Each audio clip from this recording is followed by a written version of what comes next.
Tiga. Assalamualaikum warahmatullahi wabarakatuh. Bentar apa udah?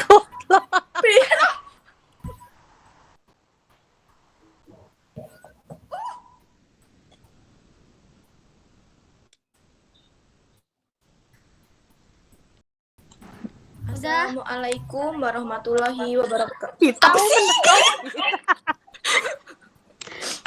Ya wes, udah. Assalamualaikum warahmatullahi wabarakatuh. Waalaikumsalam warahmatullahi wabarakatuh. Kepada yang terhormat Bapak dosen kita, Bapak Dr. Andes Iqbal Hilal MPD, kepada yang terhormat para presentator kita dan pembahas kita, dan teman-teman yang saya sayangi. Perkenalkan, saya Anissa Diana Putri sebagai moderator yang akan memimpin berjalannya presentasi pada hari ini mengenai mata kuliah seminar PPG dengan jurnal refleksi perancangan dan pengembangan kurikulum. Untuk presentasi pertama akan dilakukan oleh Mbak Vila yang akan dibahas oleh Kak Sandy. Kepada Mbak Vila, saya persilahkan. Oke, baik. Terima kasih Mbak Anissa Diana sebagai moderator. Kemudian yang terhormat Dr. Andes Iqbal Hilal MPD selaku dosen pengampu seminar pendidikan profesi. Izinkan saya memperkenalkan diri terlebih dahulu. Nama Vila Rohani dengan NIM 231306116676. Kemudian prodinya PGSD PPG Universitas Lampung kelas E. Adapun mata kuliah yang direfleksikan yaitu perancangan dan pengembangan kurikulum. Nah, yang pertama yang kita bahas yaitu review pengalaman belajar. Yang mana pengalaman apa yang berguna dan menarik. Nah, pada mata kuliah perancangan dan pengembangan kurikulum, saya belajar banyak hal mengenai tentang bagaimana cara merancang kurikulum. Kemudian mengetahui landasan kurikulum dan prinsip pengembangan kurikulum dari berbagai topik yang saya pelajari. Di antaranya dalam mata kuliah perancangan dan pengembangan kurikulum itu ada 7 topik. Yang mana topik pertama itu konsep dasar pengembangan kurikulum. Nah, pada topik pertama saya mempelajari mengenai mengkritisi berbagai permasalahan pengembangan kurikulum di Indonesia. Kemudian mempelajari mengenai konsep dasar, pengertian, komponen, dan landasan pengembangan kurikulum. Kemudian mempelajari 5 prinsip pengembangan kurikulum dan juga mempelajari bagaimana menerapkan kurikulum sesuai dengan prinsip pengembangan kurikulum. Sekarang ini apa namanya, share screen-nya kok nggak ada ya?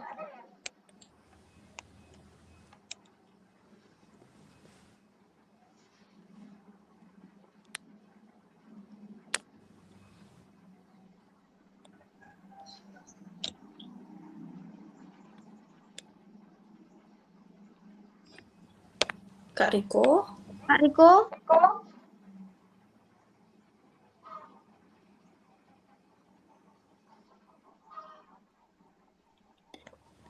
Oke. Terus kemudian pada topik 2 yaitu tentang understanding by design sebagai kerangka kerja kurikulum. Nah, pada topik 2 ini saya mempelajari mengenai model-model pengembangan kurikulum. Kemudian mempelajari menganalisis UBD sebagai kerangka kerja dalam pelaksanaan kurikulum. Terus kemudian banyak guru biasanya mengajar dengan buku teks, pelajaran yang disukai, dan kegiatan menghabiskan waktu daripada menurunkan dari tujuan atau standar yang ditargetkan. Nah, kemudian understanding by design adalah sebaliknya. Dimulai dengan hasil akhir yang diinginkan, sasaran atau standar, kemudian diturunkan berdasarkan bukti pembelajaran. Nah, ini diperoleh melalui penilaian berdasarkan tujuan dan standar. Dan selanjutnya baru perencanaan pengalaman belajar dan pembelajaran.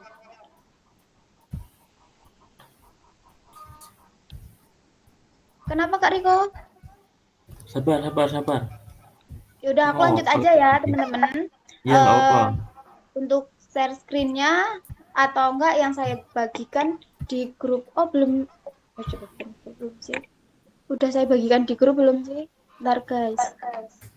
Sudah Mbak bilang. Huruf yang ada. Orang iso di iki sih di scroll sih. Pelan-pelan aja loh, Phil. Belum di scroll itu.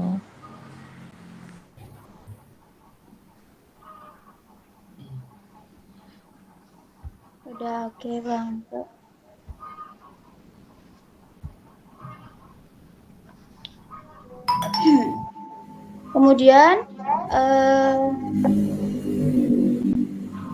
Kemudian pada topik 3 Kak.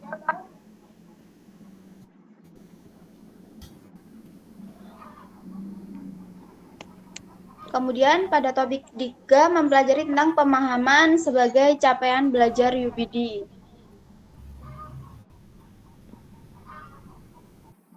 Ketok kan? Ketok enggak? Belum. Lah, kok ketok ya? Astagfirullahaladzim. Iya sih.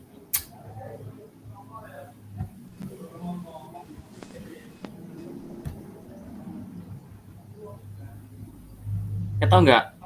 Udah kelihatan. Topik 3 Kak. Nah ini topik 3. Ya, di topik 3 saya mempelajari mengenai pemahaman peserta didik dalam konteks kurikulum. Di antaranya dapat menjelaskan, dapat menafsirkan, dapat menerapkan, memiliki perspektif, dapat berempati, dan memiliki pengetahuan diri. Hal tersebut adalah beberapa pemahaman peserta didik dalam penerapan UPD. Kemudian pada topik 4 yaitu penilaian dan evaluasi pemahaman dalam UPD. Nah, pada topik 4 pemahaman dan evaluasi pemahaman dalam UPD, saya mempelajari mengenai kriteria penilaian dalam UPD. Nah, UPD memiliki penilaian yang terbuka. Penilaian pada UPD berupa unjuk kerja, sehingga penilaian diperlukan perangkat untuk menilai pemahaman, tidak hanya satu model saja. Ini disesuaikan dengan modul yang sebelumnya, yaitu membuat kriteria menjadi rubrik. Kemudian untuk topik 5-nya sendiri yaitu modul rancangan pembelajaran dalam UPD. Nah, pada topik ini saya mempelajari tentang pengembangan kurikulum pembelajaran atau rancangan pembelajaran menggunakan UPD. Dan memiliki perbedaan dengan pengembangan rancangan pembelajaran pada umumnya. Secara keseluruhan, perbedaan tersebut terlihat dari maksud tujuan yang diinginkan menjadi harapan, dengan fokus pada ide-ide besar dan penilaian yang tepat dari hasil tersebut dengan penekanan dan pemahaman. Kemudian untuk topik 6 sendiri yaitu modul implementasi pembelajaran dalam UPD.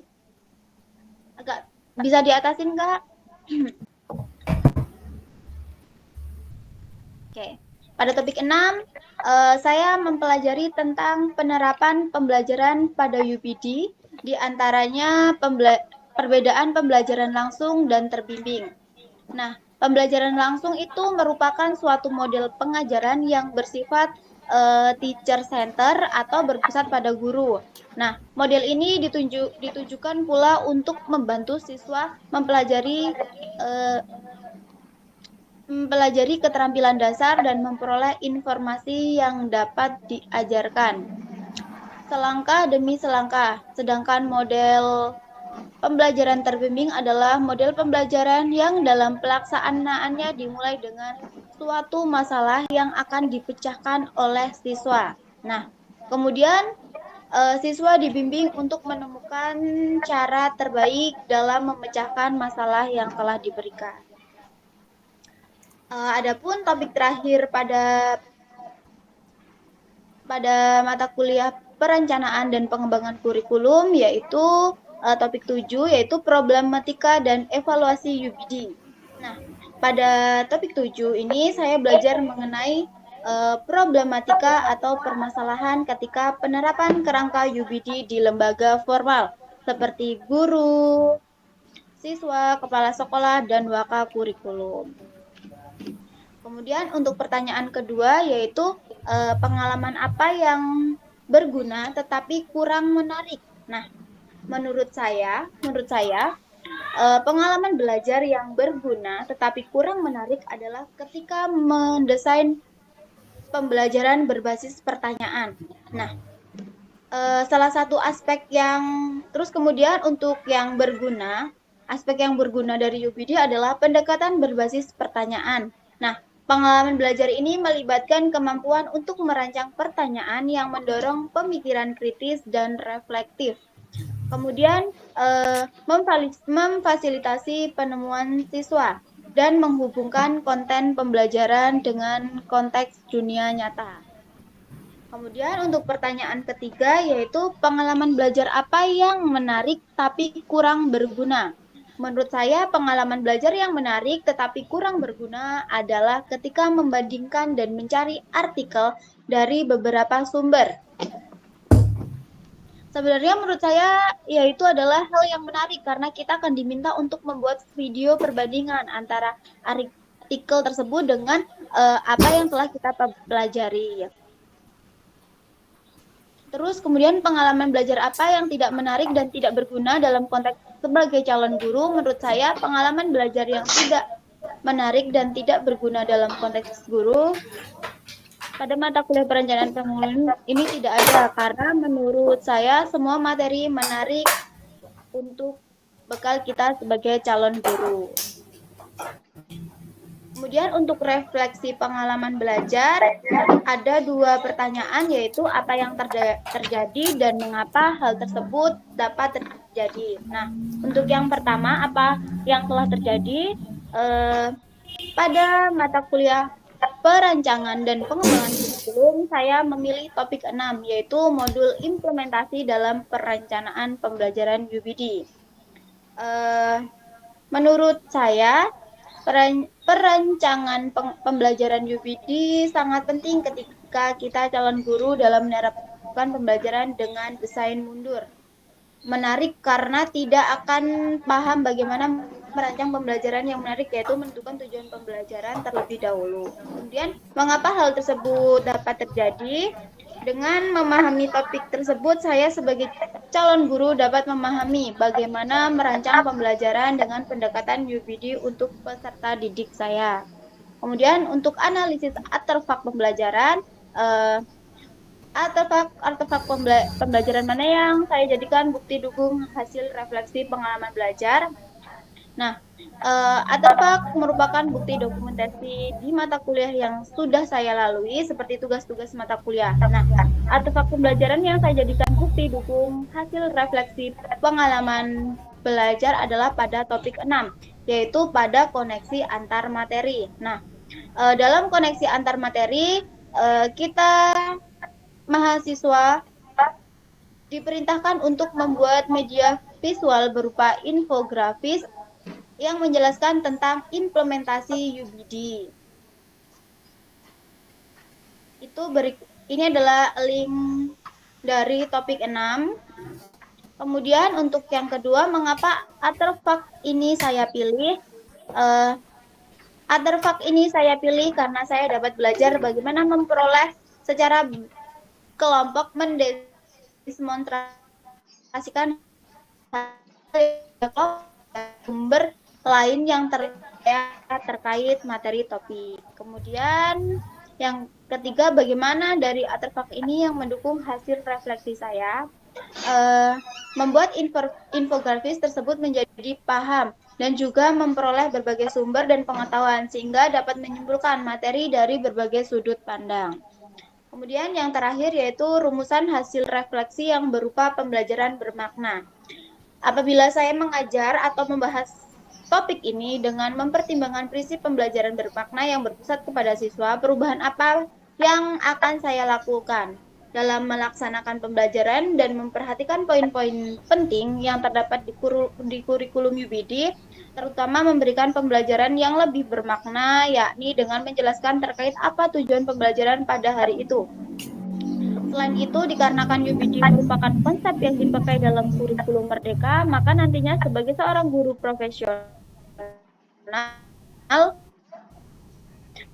saya akan menggunakan kerangka sebagai strategi saya dalam mengimplementasikan kurikulum Merdeka. Cukup sekian pemaparan dari saya. Saya kembalikan ke Ibu Moderator.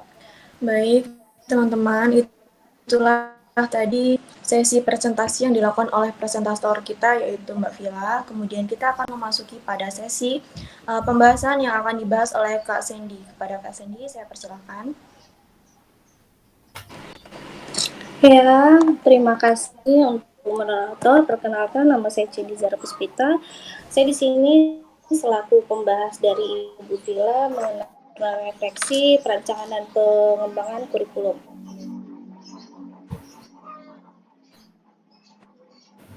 Sebelumnya untuk Ibu Vila, setelah saya membaca dan mendengarkan penjelasan Ibu Vila tentang mata kuliah perancangan dan pengembangan kurikulum ini, cukup membantu saya mengingatkan memiliki beberapa saran, kritik membangun, dan juga beberapa pertanyaan yang akan saya ajukan kepada Ibu Vila. Contohnya menurut saya ada beberapa topik yang materinya penting menurut saya, tapi tidak dimasukkan dalam jurnal Ibu Vila. Di contoh topik 6, bisa kita buka.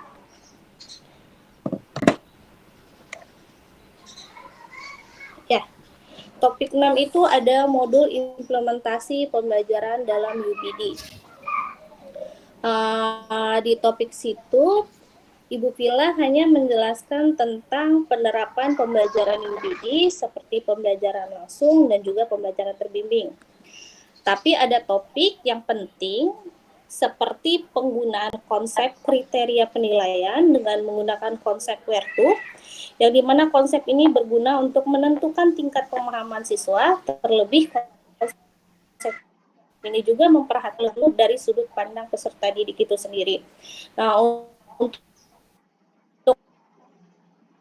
konsep yang menarik ini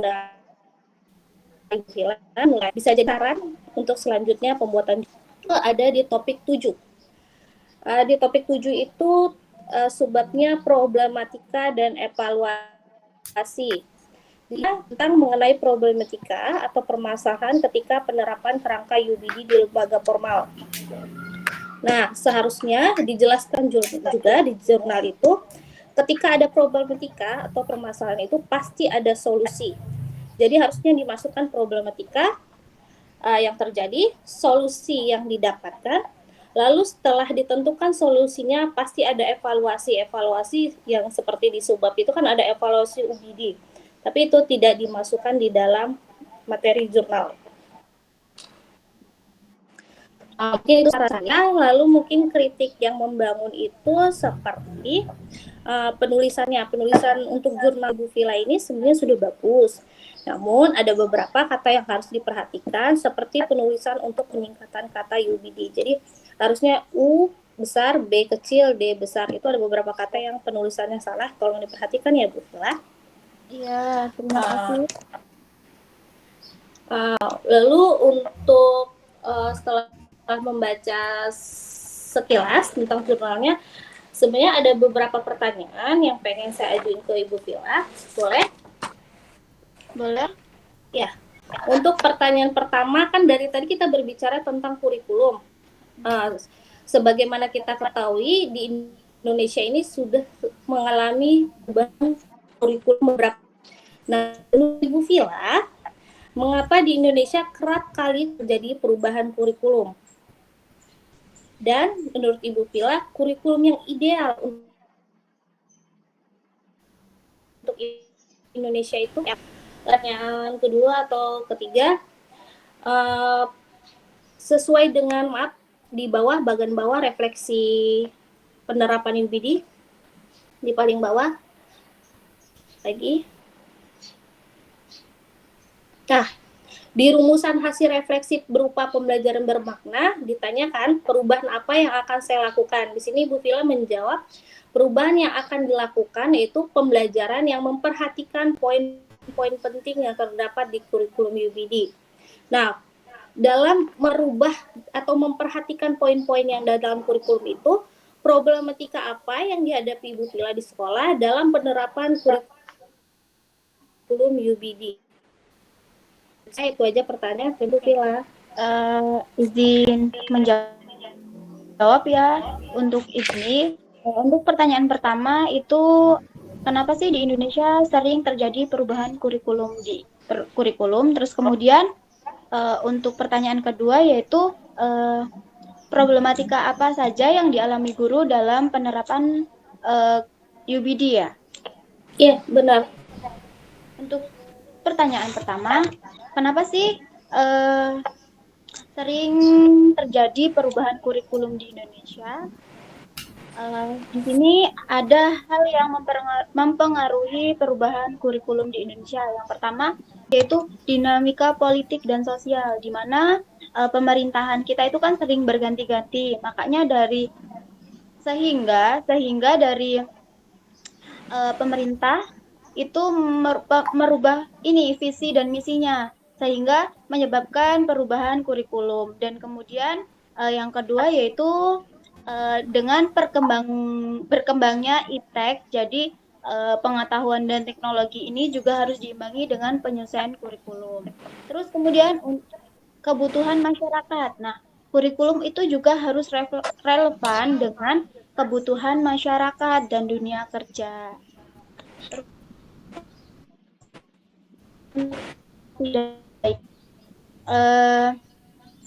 Evaluasi dan perbaikan. Nah, kurikulum berubah atau sering terjadi perubahan itu juga bentuk dari evaluasi atau perbaikan dari kurikulum sebelumnya. Kemudian untuk pertanyaan ideal, kurikulum mana yang ideal untuk dari kurikulum yang ada menurut saya mana yang lebih ideal kan? Nah, sebelum saya menjawab kurikulum mana yang ideal, saya jelaskan dulu ciri-ciri kurikulum ideal terlebih dahulu. Nah, ciri-ciri kurikulum ideal yaitu kurikulum itu fleksibel dan adaptif. Terus kemudian berpusat pada peserta didik. Nah, terus kemudian menyelaraskan dengan iptek, terus membentuk karakter bangsa dan relevan dengan dunia.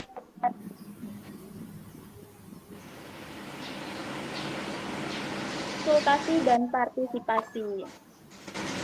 Terus, menurut saya kurikulum sekarang yaitu kurikulum merdeka yang muncul pada tahun 2023 merupakan kurikulum yang ideal karena pemerintah membuat untuk mewujudkan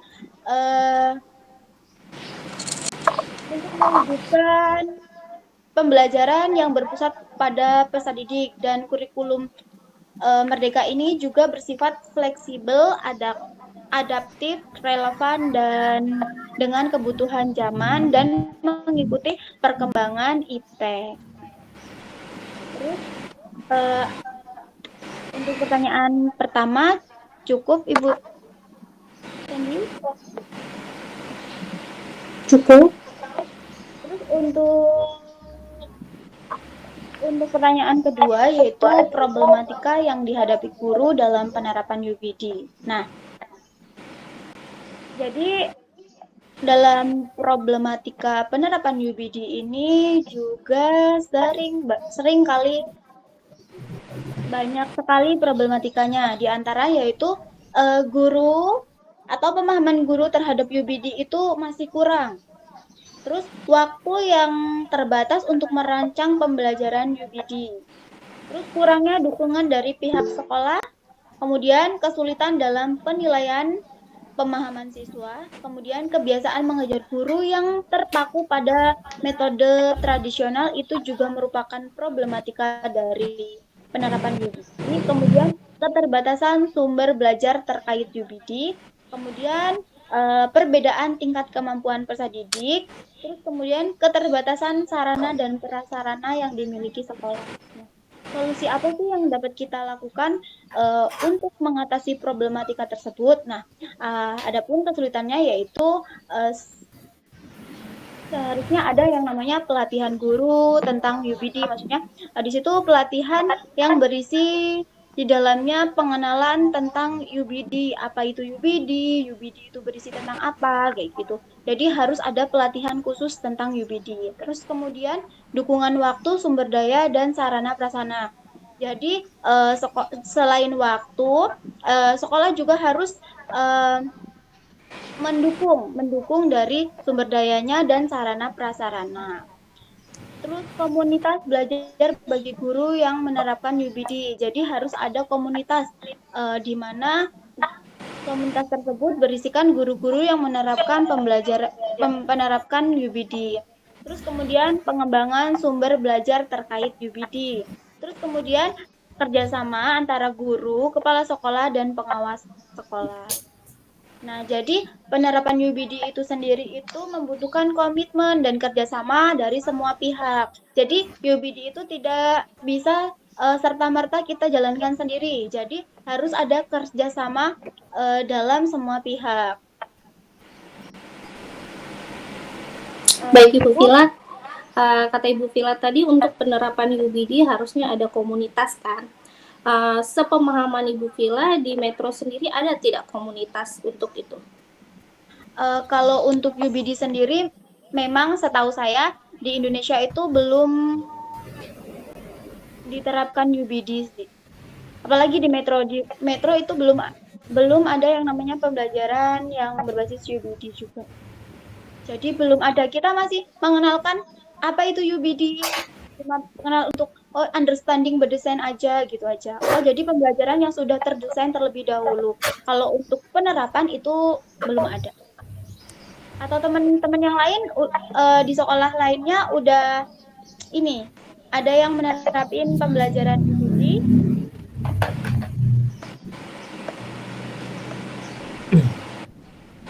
Izin menambahkan.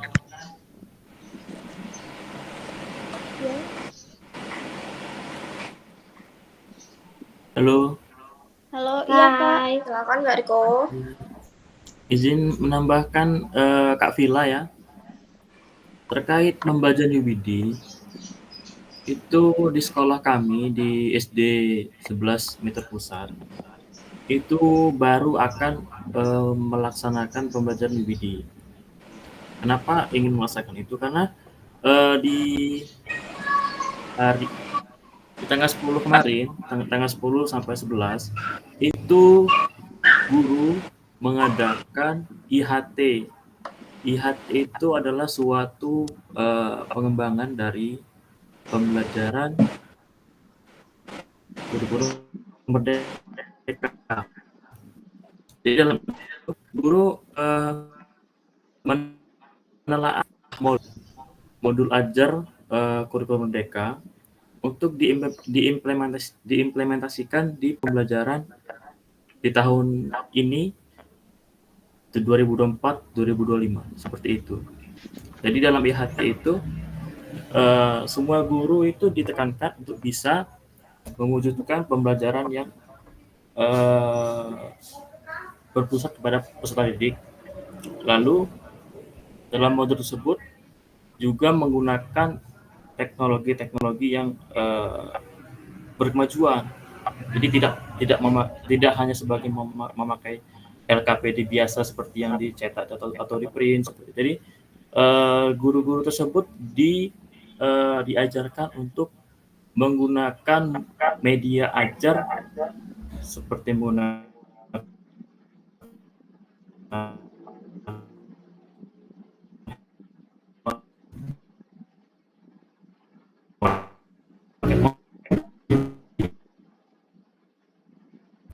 juga menggunakan guru-guru, lalu membuat pembelajaran efisien serta tidak menumpuk-numpukan seperti LKPD.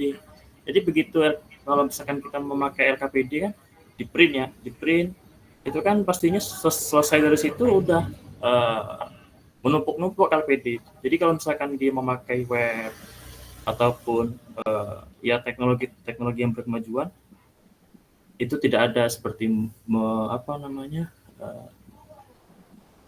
membos-borkan biaya seperti itu.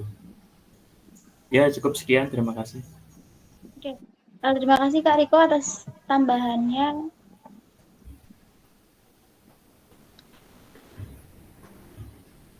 Gimana Kak Sandy?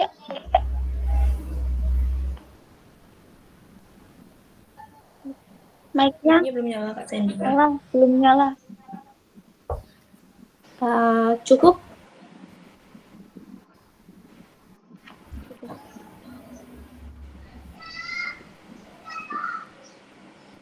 Baik teman-teman, itu tadi adalah sesi pembahasan yang dibahas oleh Kak Sandy dan terima kasih juga kepada Kak Riko yang telah menambahkannya. Kemudian selanjutnya kita akan memasuki sesi tanya jawab kepada teman-teman yang ingin bertanya.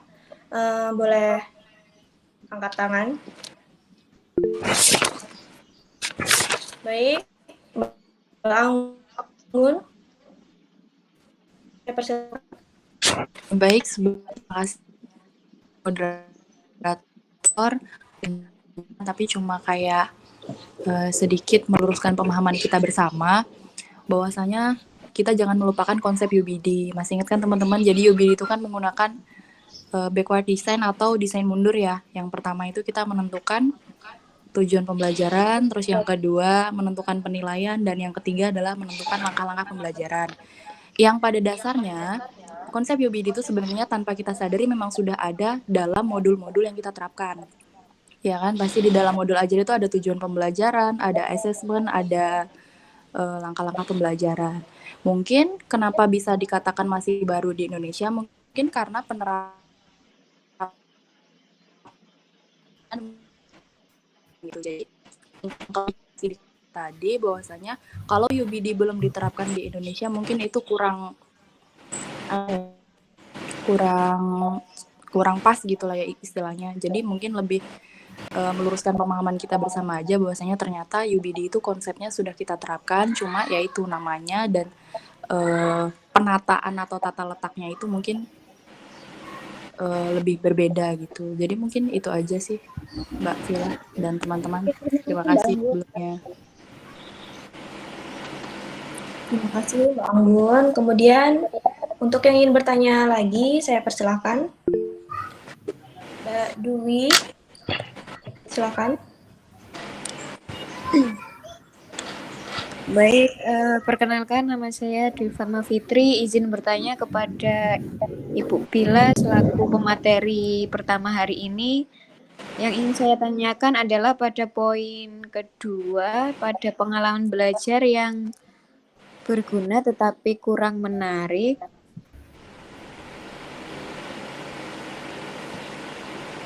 Di situ dijelaskan bahwasanya Ibu Vila menuliskan pengalaman yang berguna tetapi kurang menarik adalah ketika mendesain pembelajaran yang berbasis pertanyaan. Nah, yang ingin saya tanyakan, coba jelaskan kenapa pengalaman tersebut kurang menarik. Apakah dari tekniknya itu membosankan atau bagaimana Bu Vila? Coba dijelaskan secara detail. Terima kasih. Terima kasih atas pertanyaannya untuk Bu Fatma, untuk Bu Dwi Fatma Fitri. Nah, kenapa sih pembelajaran berbasis pertanyaan itu menurut saya kurang menarik?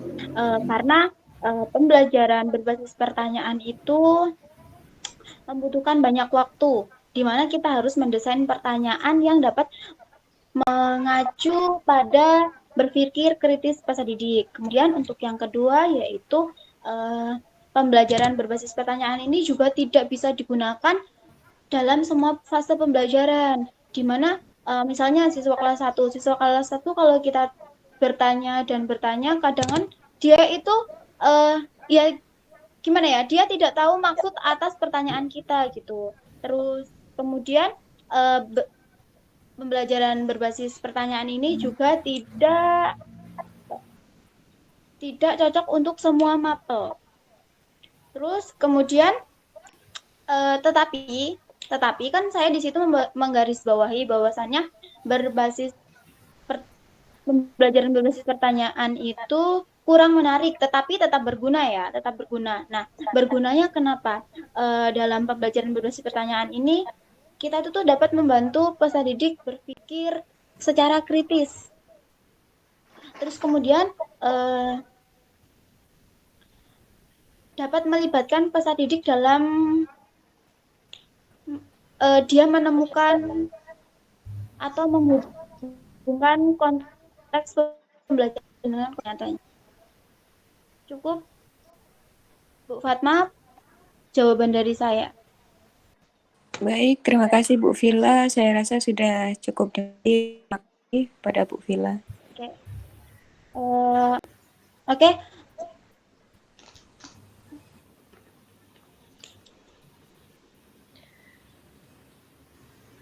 Bagaimana teman-teman? Ada yang ingin bertanya lagi atau menambahkan?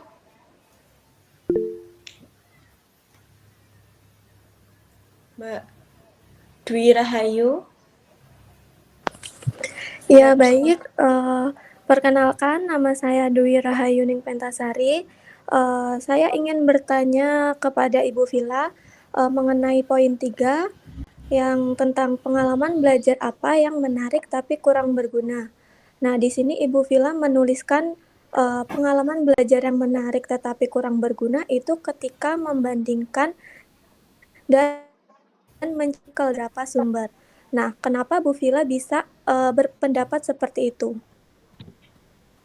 Oke, terima kasih atas pertanyaannya Ibu Dwi Rahayuning Pentasari. Mengapa kurikulum bisa kurang berguna ya?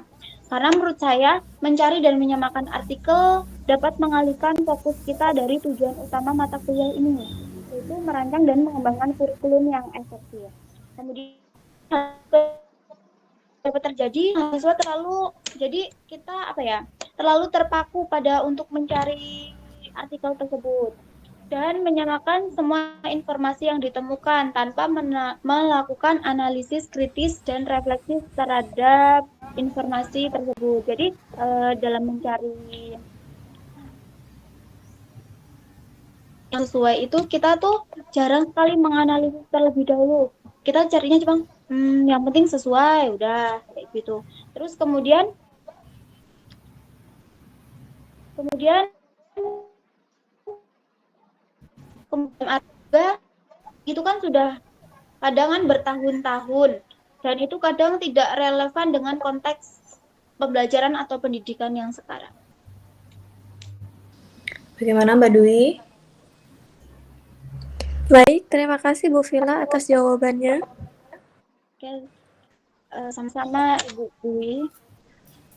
Mungkin cukup dari 3 pertanyaan tersebut mewakili teman-teman sekalian.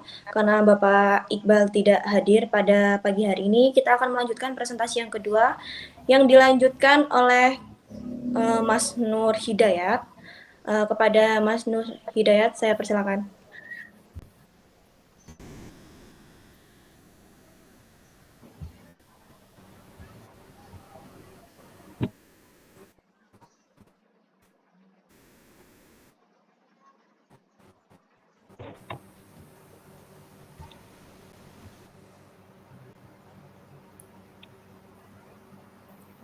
Oke, sudah terlihat ya teman-teman.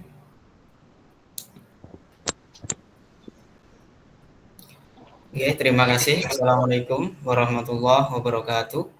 Waalaikumsalam warahmatullahi Waalaikumsalam wabarakatuh. warahmatullahi wabarakatuh. Alhamdulillahirabbil alamin wassalatu wassalamu ala asrofil anbiya'i wal mursalin wa ala alihi wa sahbihi ajma'in amma ba'du. Yang terhormat kepada Bapak Iqbal Hilal MPD yang saat ini tidak dapat hadir untuk mengikuti kegiatan pada ini. Yang saya hormati teman-teman semuanya, baik dari pembahas maupun audiens yang pada pagi hari ini dapat mengikuti agenda kita untuk presentasi tentang mata kuliah seminar pendidikan profesi Oke, langsung saja ya.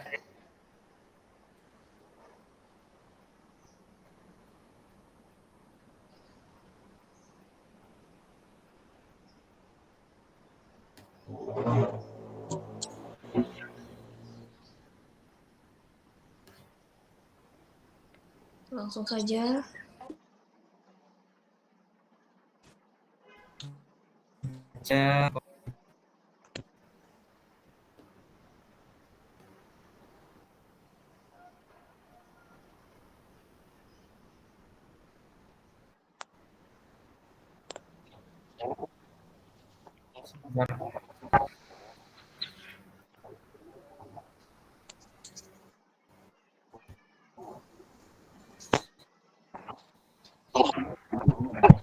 Sudah terlihat teman-teman? Sudah kelihatan. Maaf kok tidak bisa di scroll ya.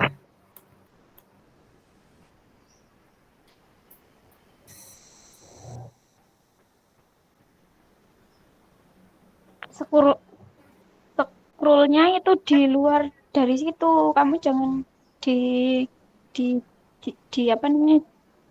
Di Gmeet-nya, tapi di luar Gmeet.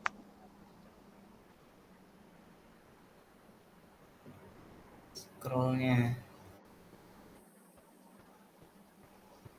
Yang di Gmeet.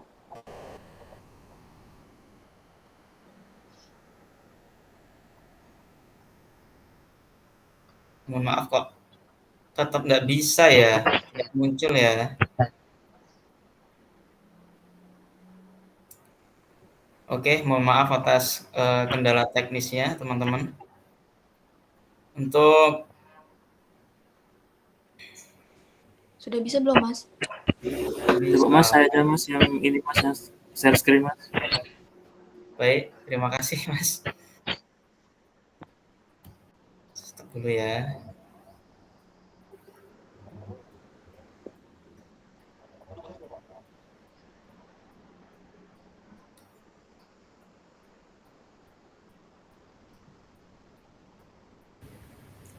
Tunggu sebentar ya.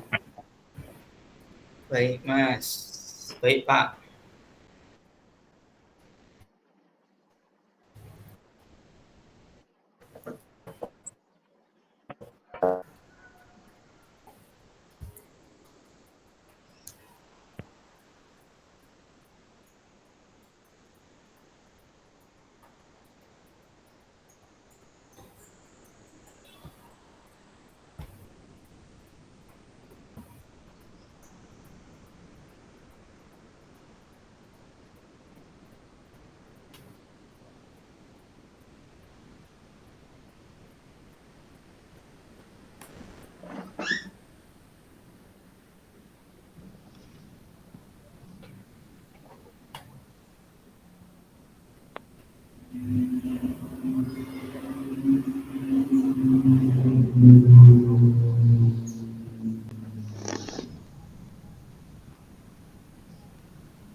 Oke, langsung saja saya jadi pada hari ini suaranya jelas kawan-kawan? Jelas. Oke, untuk pada menghilang lagi. Mohon maaf Mas. Untuk slide-nya. Mungkin untuk mempersingkat waktu, teman-teman bisa membuka file yang dikirimkan oleh Mas Nur di grup ya. Oke, jadi pada pagi hari ini saya ingin menjelaskan terkait tentang seminar refleksi perencanaan dan pengembangan kurikulum. Untuk indikator, review pengalaman belajar. Definisi kurikulum berkembang seiring dengan kemajuan pendidikan. Kurikulum mencakup semua pengalaman belajar siswa di bawah bimbingan guru sebagai sebuah rencana pengajaran. Kurikulum memuat tujuan, materi yang diajarkan, aktivitas pembelajaran, latihan, dan jadwal pembelajaran. Ini menunjukkan bahwa kurikulum adalah sistem yang terdiri dari beberapa komponen sebagai bagian dari kerangka organisasi kurikulum. Kurikulum merupakan subsistem yang mencakup semua kebijakan terkait kurikulum. Yang pertama ada topik 1, konsep dasar pengembangan kurikulum. Pada topik 1, kami mempelajari konsep dasar dan pengembangan kurikulum yang meliputi pengertian, struktur, komponen strategi, serta 4 landasan dalam proses pengembangan kurikulum. Konsep-konsep tersebut kami terapkan dalam tugas pada topik 1, yaitu merumuskan langkah-langkah dalam pengembangan kurikulum di sekolah. Jika kami memiliki kewenangan untuk melakukannya, kurikulum merupakan serangkaian rencana dan pengaturan terkait tujuan, isi materi, pembelajaran, dan metode yang menjadi pedoman dalam penyelenggaraan pembelajaran untuk mencapai tujuan pendidikan tertentu. Pengertian ini menjadi dasar bagi kami dalam mengembangkan kurikulum. Selain itu, sebuah rancangan kurikulum harus mencakup tujuan, materi pelajaran, kegiatan pembelajaran, latihan, dan jadwal pembelajaran. Tujuan kurikulum mencakup tujuan nasional, institusional, kurikuler, dan instruksional, umum dan khusus. Dalam pengembangan kurikulum, terdapat 4 landasan yang mendasarinya, yaitu landasan filosofis, psikologis, historis, dan sosiologis. Sebagai contoh, Indonesia telah melalui sejarah yang mempengaruhi perkembangan kurikulum. Yang kedua yaitu topik 2, UBD sebagai kerangka kerja kurikulum. Topik 2 memperkenalkan sebuah model desain pengembangan kurikulum yang dikenal sebagai Understanding by Design atau UBD. Kurikulum UBD mengikuti suatu alur yang disebut sebagai backward design atau desain mundur. Proses pengembangan dengan backward design terdiri dari 3 tahapan utama, yaitu tahapan pertama yaitu identifikasi tujuan pembelajaran.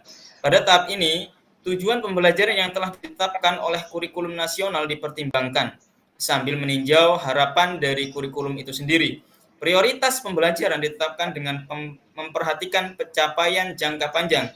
Siswa diharapkan tidak hanya berprestasi di dalam kelas, tetapi juga mampu mengaplikasikan pembelajaran mereka di lingkungan lain. Yang tahap kedua, penentuan bukti penilaian. Tahap ini bertujuan untuk menunjukkan bukti bahwa siswa telah mencapai tujuan pembelajaran yang telah ditetapkan dan memenuhi standar yang telah ditetapkan. Yang tahap ketiga yaitu perencanaan pembelajaran. Dalam tahap ini ada beberapa pertanyaan kunci yang perlu dipertimbangkan seperti pengetahuan, fakta, konsep, prinsip, dan keterampilan atau prosedur. Apa yang telah atau yang diperlukan oleh siswa untuk mencapai tujuan pembelajaran secara efektif. Selanjutnya yaitu kegiatan apa yang dapat memberikan siswa pengetahuan dan keterampilan yang diperlukan. Yang ketiga yaitu apa yang harus diajarkan dan dilatih dan bagaimana cara terbaik untuk mengajarkannya sesuai dengan tujuan kinerja. Pertanyaan selanjutnya yaitu apa saja bahan dan sumber daya yang paling sesuai untuk mendukung proses pembelajaran. Yang kelima, apakah desain keseluruhan koheren dan efektif. Topik ketiga yaitu pemahaman sebagai capaian belajar UBD atau UBD. Understanding by Design atau UBD mementingkan pencapaian pemahaman dalam pembelajaran. Pemahaman dalam konteks UBD meliputi pemahaman menyeluruh di mana siswa tidak hanya memahami materi pembelajaran tetapi juga memahami konsekuensi dari proses belajar itu sendiri. Pemahaman dalam UBD memiliki makna dan penggunaan yang beragam sehingga evaluasi pemahaman tidak terbatas pada satu metode saja, melainkan harus tercermin melalui berbagai jenis bukti. Konsep pemahaman siswa dalam UBD dapat dianggap sebagai manifestasi dari gagasan-gagasan siswa. Artinya, UBD menawarkan berbagai pendekatan sesuai dengan ide-ide yang dimiliki oleh peserta didik untuk mencapai tujuan pembelajaran atau hasil yang diinginkan. UBD telah mengembangkan pandangan yang beragam tentang bagaimana meningkatkan pemahaman siswa melalui 6 aspek konsep, yaitu kemampuan menjelaskan, menafsirkan, menerapkan, memiliki perspektif, berempati, dan memahami diri sendiri. Yang selanjutnya yaitu topik 4, penilaian dan evaluasi pemahaman dalam UPD. Pada tahap pembelajaran, penilaian dan evaluasi memiliki peran krusial. Penilaian digunakan untuk mengevaluasi pemahaman siswa dan mencatat berbagai bukti hasil kinerja mereka. Oleh karena itu, proses penilaian harus mengutamakan tugas-tugas kinerja yang otentik. Evaluasi pemahaman siswa didasarkan pada demonstrasi kinerja mereka yang dievaluasi berdasarkan kriteria-kriteria tertentu. Kriteria-kriteria ini menjadi landasan penilaian untuk menilai pemahaman siswa secara konsisten dan adil. Dari pembelajaran topik ini, saya menyadari bahwa kriteria penilaian dapat dijadikan rubrik. Rubrik adalah panduan penilaian yang berdasarkan kriteria yang mencakup skala pengukuran tetap seperti 4 poin, 5 poin, dan atau 6 poin. Rubrik menjadi kriteria untuk setiap tingkat skala, menggambarkan kualitas, keterampilan, Mas Riko, atau pemahaman siswa secara bertahap. Rubrik penilaian meliputi 6 aspek yakni penjelasan, interpretasi, aplikasi, perspektif, empati, dan pengetahuan diri. Yang selanjutnya yaitu topik 5 tentang modul rancangan pembelajaran dalam UPD. Dalam menyusun rencana pembelajaran menggunakan pendekatan UPD penting untuk menerapkan konsep where to. Agar pembelajaran menjadi lebih terarah dengan menggunakan konsep tersebut, guru dapat memastikan bahwa siswa memahami tujuan pembelajaran dan alasan di balik pentingnya pembelajaran materi tertentu. Apabila siswa memahami tujuan pembelajaran, mereka akan lebih fokus pada materi tersebut. Selain itu, guru juga harus menyediakan siswa dengan pengalaman, alat pengetahuan, dan sumber daya yang diperlukan agar mereka dapat mencapai tujuan pembelajaran. Langkah-langkah berikutnya adalah memberikan berbagai kesempatan kepada siswa untuk merenungkan konsep-konsep utama, merefleksikan kemajuan mereka, dan merevisi pekerjaan mereka dalam beberapa situasi. Guru dapat membantu siswa dalam menyusun peluang untuk mengevaluasi kemajuan mereka sendiri yang disesuaikan dengan bakat, minat, dan gaya dan kebutuhan individual masing-masing. Selanjutnya yaitu topik 6, modul implementasi pembelajaran dalam UPD. Dalam topik 6, kami disajikan dengan beberapa contoh mengenai sumber belajar dalam pembelajaran, evaluasi belajar, peran guru dan siswa dalam proses pembelajaran, serta 2 sisi pembelajaran langsung dan terbimbing, serta melakukan diskusi kelompok dan diskusi di dalam kelas. Kami menyimpulkan hal berikut. Yang pertama, A. Buku teks bukanlah satu-satunya sumber pembelajaran yang tersedia. Sumber pembelajaran dapat berasal dari berbagai sumber seperti internet, situs web, YouTube, dan sumber lain yang sesuai dengan tingkat perkembangan siswa dan relevan dengan materi yang diajarkan. Yang selanjutnya yaitu evaluasi hasil belajar tidak hanya mencakup aspek kognitif, tetapi juga aspek sikap dan keterampilan. Kemudian yang C, guru dalam kelas berperan sebagai fasilitator, sedangkan siswa memiliki peran aktif dalam proses pembelajaran. Yang D, yaitu pembelajaran langsung dan terbimbing, dapat diterapkan sesuai dengan kebutuhan materi yang diajarkan dan karakteristik siswa dalam kelas tersebut. Selanjutnya itu topik 7, problematika dan evaluasi implementasi UPD. Pada topik ini, saya mempelajari pengenalan terhadap berbagai masalah dalam penerapan kurikulum. Proses pengembangan atau perbaikan kurikulum tidaklah mudah karena melibatkan sebuah sistem yang kompleks.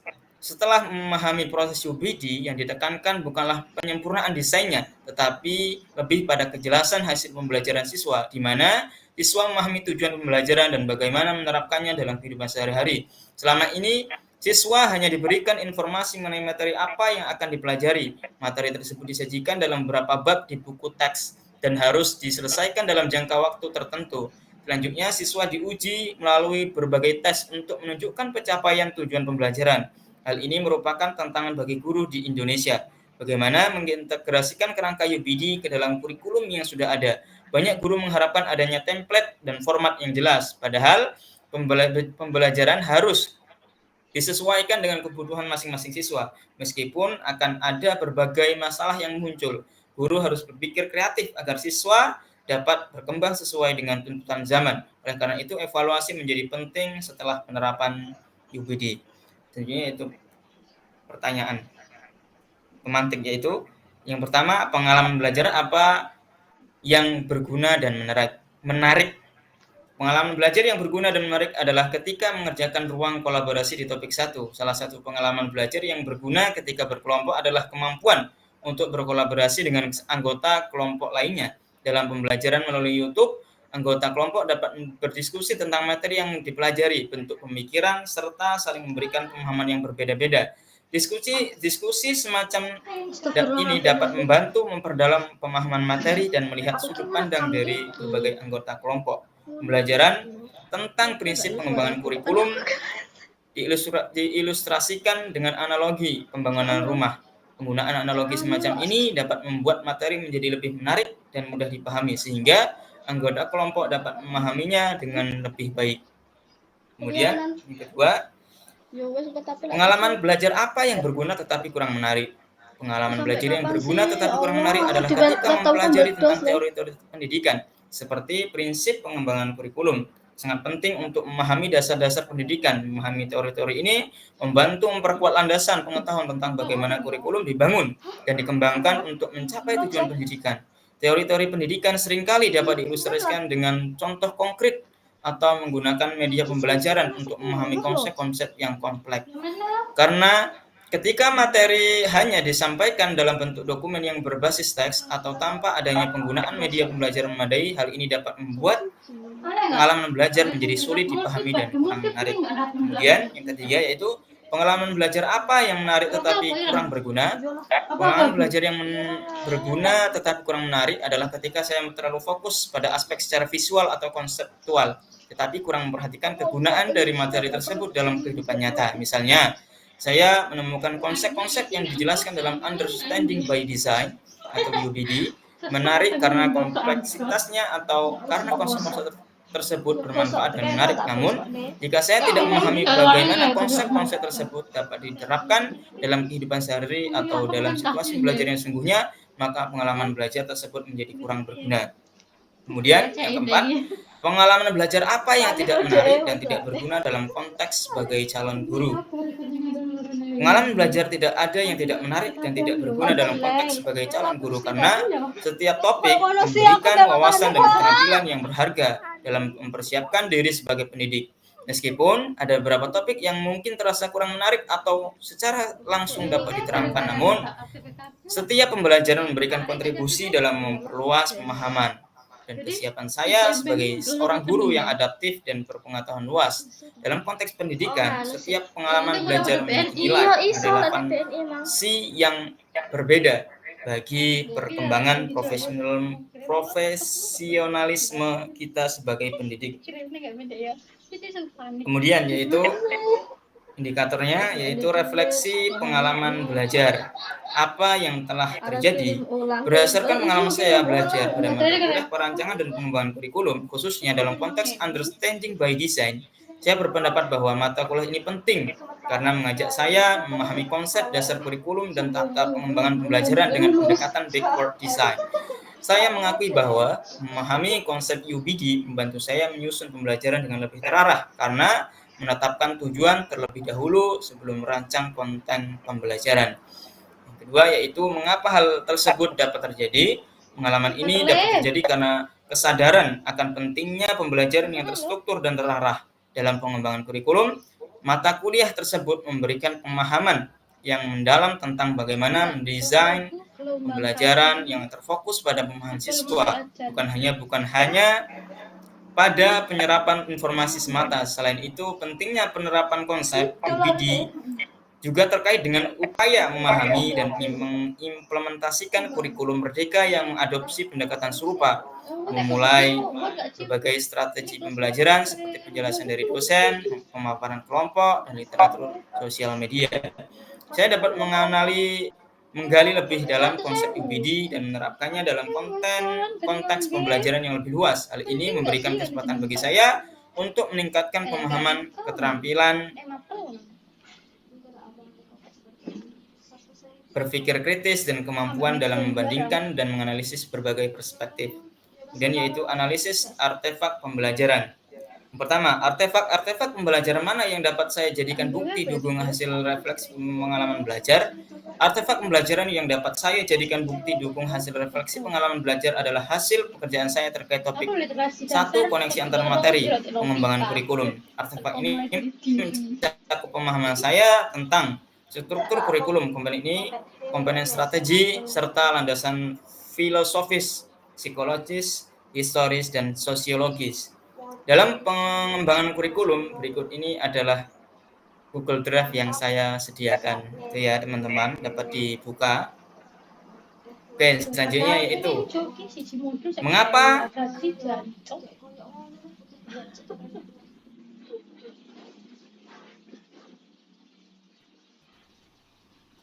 artefak saya pilih? Saya memilih artefak ini karena mencerminkan pemahaman saya yang mendalam tentang konsep dasar pengembangan kurikulum.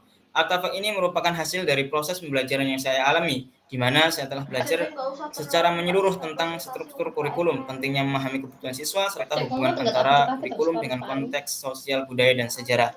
Ketiga, bagaimana dari artefak ini yang mendukung hasil refleksi saya. Bagian dari artefak ini yang mendukung hasil refleksi saya terletak pada analisis yang saya lakukan terhadap setiap komponen pengembangan kurikulum, seperti tujuan, komponen isi, dan strategi pembelajaran.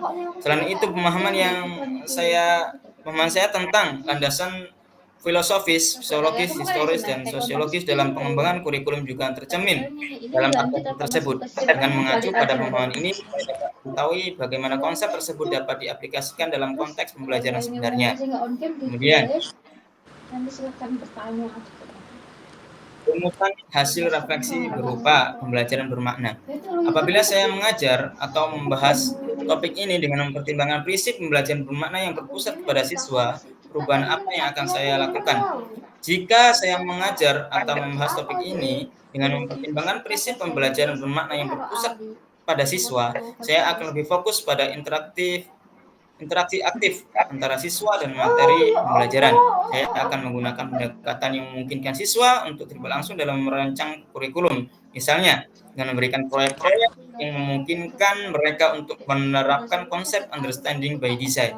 Dalam konteks nyata, selain itu, saya akan mengintegrasikan sebagai sumber daya pembelajaran termasuk teknologi digital dan studi kasus yang relevan dengan kehidupan siswa. Pendekatan ini akan membantu siswa untuk memahami konsep dasar pengembangan kurikulum dengan cara yang lebih mendalam dan kontekstual. Saya juga akan memberikan kesempatan kepada siswa untuk berbagi pemikiran, pengalaman, dan pandangan mereka tentang kurikulum, sehingga proses pembelajaran menjadi lebih kolaboratif dan reflektif. Dengan demikian, siswa akan lebih terlibat secara aktif dalam proses pembelajaran yang pada gilirannya akan meningkatkan pemahaman dan penerapan konsep-konsep yang dipelajari. Untuk selanjutnya yaitu saya kembalikan ke moderator. Baik, terima kasih Mas Nur Hidayatullah. Selanjutnya kita akan memasuki sesi pembahasan yang akan dibahas oleh Mbak Artia Prastiwi. Kepada Mbak Artia, saya persilakan. Baik, terima kasih Ibu Moderator dan terima kasih atas pemaparan dari jurnal refleksi dari Bapak Nur, maaf. Di sini saya melihat saya mendapatkan banyak sekali penjelasan-penjelasan yang bisa menguatkan pemahaman saya mengenai mata kuliah perancangan dan pengembangan kurikulum. Saya sangat mengapresiasi pemaparan yang telah dipaparkan oleh Bapak Noer dengan sangat jelas dan sangat detail, dimulai dari review pengalaman belajar dan hingga rumusan hasil refleksi. Untuk itu, saya akan mencoba memberikan saran terlebih dahulu. Bapak Noer, ini di jurnal refleksi ini mungkin ada beberapa part yang perlu diperbaiki, yakni pada penulisan kapital Seharusnya seperti yang dikatakan Mbak Cendi Ara tadi, penulisan UBD ini masih beberapa terdapat kesalahan, karena itu termasuk singkatan understanding by design, jadinya U-nya harus besar, B-nya kecil, dan D-nya besar. Masih ditemukan di jurnal refleksi ini. Kemudian pada review pengalaman belajar yang menjelaskan di topik 2 itu kata sebagai itu seharusnya menggunakan huruf kecil. Sebagai, terus kata hubung itu seperti dan, kemudian dalam. Nah, itu seharusnya jika terdapat di judul itu menggunakan huruf kecil. Seperti itu, Bapak Noer. Baik, terima kasih. Bapak Nur. Perbaikannya. Ya, untuk perbaikannya. Namun untuk penjelasan mengenai jurnal refleksi ini sudah sangat jelas, meskipun terdapat beberapa typo seperti pengulangan kata di mengapa. Mengapa itu yang nomor 2 analisis artefak pembelajaran, mengapanya ada 2. Kemudian tadi saya melihat penulisan reflektifnya ada 2 di rumusan hasil refleksi. Mungkin untuk selanjutnya lebih diteliti lagi mengenai penulisannya. Untuk isinya itu sudah bagus. Nah, selanjutnya saya akan mengajukan pertanyaan. Sebentar. Kita kan sama-sama sudah mempelajari perancangan dan pengembangan kurikulum. Nah, ketika kita mempelajari mata kuliah ini, kita pernah diminta untuk membuat indikator atau rubrik penilaian dari aspek menjelaskan, menafsirkan, dan lain-lain. Betul? Betul. Yang ingin saya tanyakan, apakah selama PPL Bapak Nur sudah mempraktekkan membuat rubrik penilaian dalam pembelajaran? Kemudian menurut Bapak, apa kesulitan dalam membuat rubrik atau indikator penilaian tersebut? Baik, hanya itu saja pertanyaan dari saya. Oke, langsung saja ya, saya jawab. Langsung saja ya Mbak ya. Oke, jadi dalam PPL saya sudah membuat namanya rubrik penilaian proyek. Dalam hal ini itu ada 4 indikator penilaian, yaitu sangat baik, cukup, serta perlu perbaikan. Dan tentunya untuk membuat rubrik itu tadi atau membuat penilaian itu tadi itu perlu berbagai tahapan. Yang pertama, untuk mengetahui itu ada tahap 1, tahap 2, tahap 3, tahap 4, dan tahap 5. Untuk sangat baik itu contohnya di sini saya membuat rubrik penilaian terkait tentang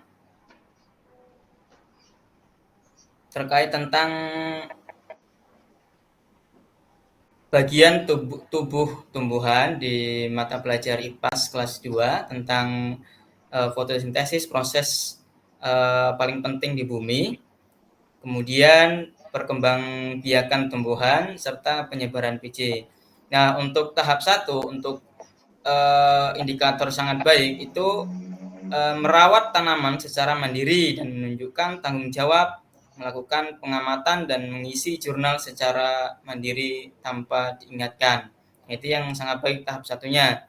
Yang kedua yaitu yang baik bisa merawat, melakukan pengamatan serta mengisi jurnal namun masih perlu diingatkan. Yang ketiga yaitu cukup, yakni bisa merawat, melakukan pengamatan serta mengisi jurnal namun masih perlu ditemani. Yang selanjutnya itu perlu perbaikan, yaitu tidak menunjukkan sikap tanggung jawab serta terhadap tanamannya, perlu ditemani untuk melakukan pengamatannya.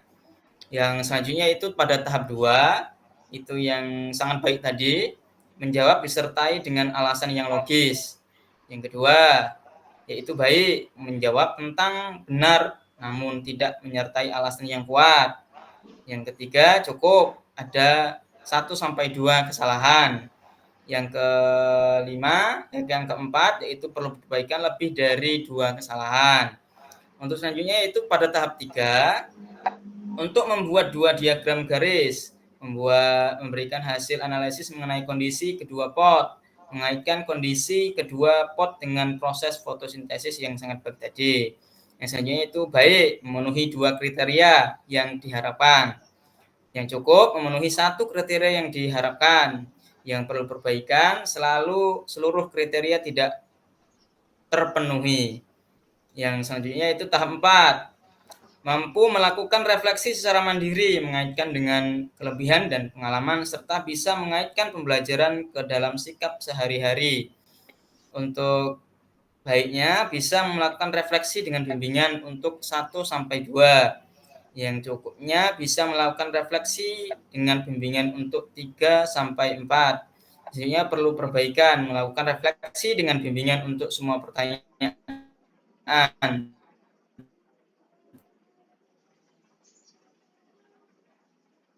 Tahap 5 mencantumkan dalam 3-4 yang sebenarnya perlu perbaikan tidak terlihat 5. Nah, untuk selanjutnya yaitu tadi apa Mbak? Pertanyaannya Mbak? Boleh diulang? Kesulitan ya?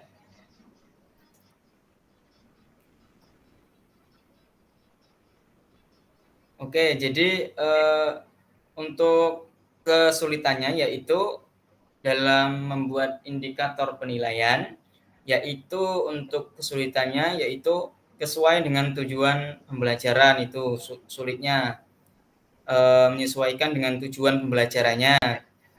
Yang selanjutnya itu kesulitan dalam keterukuran dalam membuat rubrik penilaian. Setelah itu selanjutnya yaitu untuk menyesuaikan dengan kurikulum tadi, sesuai dengan kurikulum itu kesulitan saya dalam melakukan atau membuat sebuah rubrik penilaian. Mungkin itu saja jawaban dari saya, Mbak Artia. Baik, terima kasih atas jawabannya Bapak Nur. Saya rasa cukup, saya kembalikan ke moderator. Baik, terima kasih pada Mbak Artia pada sesi pembahasan ini. Untuk selanjutnya kita akan memasuki sesi tanya jawab kepada teman-teman yang ingin bertanya. Saya persilahkan.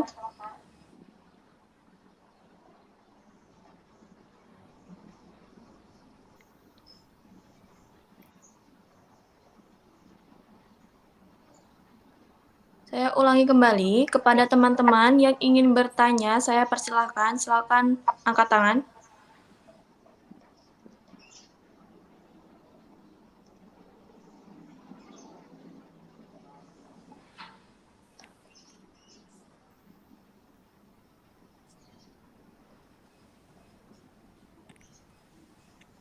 Bagaimana teman-teman?